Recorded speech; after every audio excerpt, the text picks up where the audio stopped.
Okay, so as we get into this next section, we're going to just do some skill review before we get into multiplying polynomials and factoring them. Just a couple of reminders. So again, this is review. It's stuff we've already covered, but we're going to spend a day just practicing it before we get into applying this to the next concept.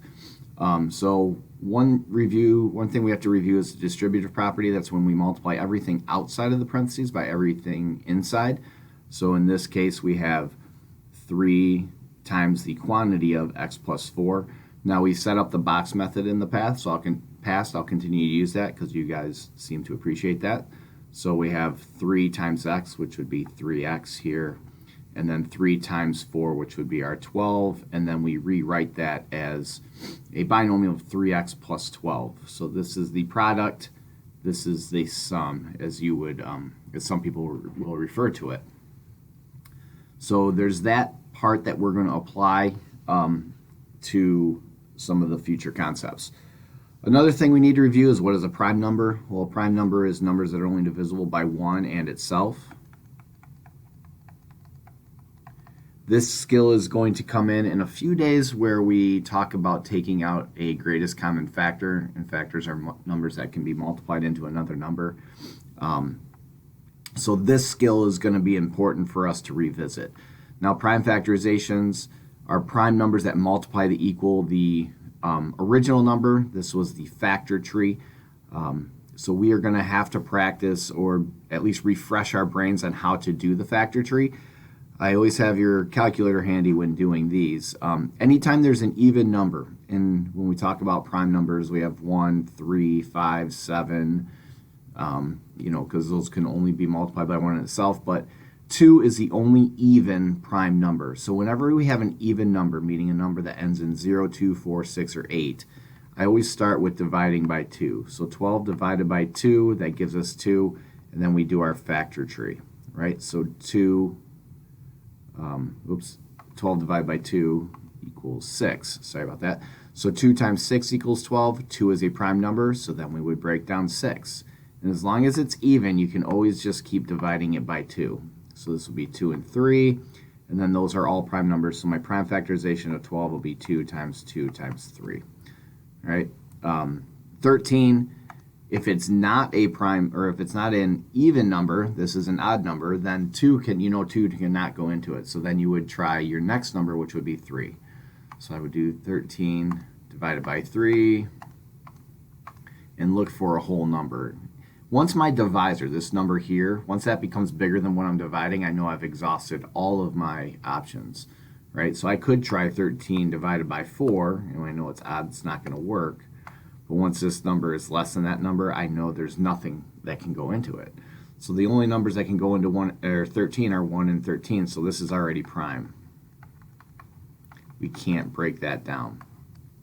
Going to 14, we know 14 is even, so we can divide that by 2 to start. So we have 2 times 7. And then 7 is also a prime number, so our prime factorization of 14 would be 2 times 7. Now you can go with bigger numbers. Let's say let's do 30. Just this is a good example of starting with an even number, and then we get to an odd number. So if I'm going to break down 30, for me personally, I'm going to start with 2 because it's an even number. So I do 30 divided by 2.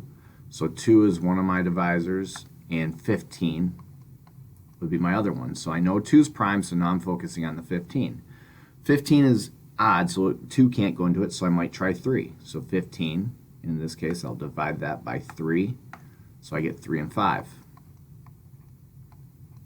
And 3 and 5 are both prime, so my prime factorization of 30 is 2 times 3 times 5.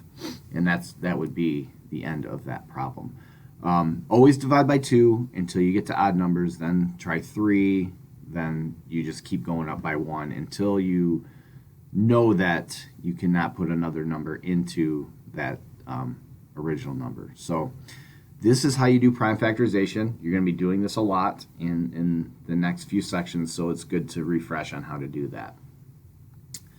The next thing we need to review is multiplying terms that have exponents. And here's just a general 1, 2 on the rules. So you multiply the coefficients, which I put as, I should have finished off this quote, but the big numbers, right? The big numbers together you multiply, but then the exponents, if they have the same base, you know, if they're both x's, they're both y's, whatever, you add those exponents. And we just came off a unit that we talked a lot about that. So if I look at just this problem, 4x squared times 3x to the fourth, 4 times 3 is 12, multiplying my big numbers, and 4 plus 2 is 6, adding my exponents with the same base. All right, so we can go ahead and practice these, all right, because then we're going to re-practice this because this is what's going to lead into the next section. So in this, I have 2x squared times 5x to the seventh. My two big numbers I multiply, so that's 10. 5 times 2 is 10. And these both have the same base, the x and the x to the seventh, so we add those together. That's going to be x to the 7 plus 2 to the 9th power. Pause these as you go and give these a shot. So here we have terms with multiple variables, x and y, but we still use the same technique. 3 times 2, that's my big numbers, 6. I have an x here, x squared, and I have an x here, that's just 1x. So 2 plus 1 is x to the third. And then a y to the third, y to the fourth. We add those exponents together, and we get 7. Over here, 12 and 13 are my big numbers. Remember, this is only for multiplying. This is not for adding. We would not add these because they're not like terms. We couldn't do that. So when you're multiplying, the like term doesn't matter. So 12 times 13 gives us 156. Remember, that's my, quote, big number. Then I have an x here and an x squared, so that's going to be x to the third, and then that y is just left over. Nothing's combining with that, just stays y to the first. All right, over here, I have 4y times y to the third. This big number would be a 1, so we're just thinking of that as 4 times 1, which would be 4. Y to the first, y to the third, that would be y to the fourth. All right, so good things to practice because this is what you're going to be doing a lot in this section.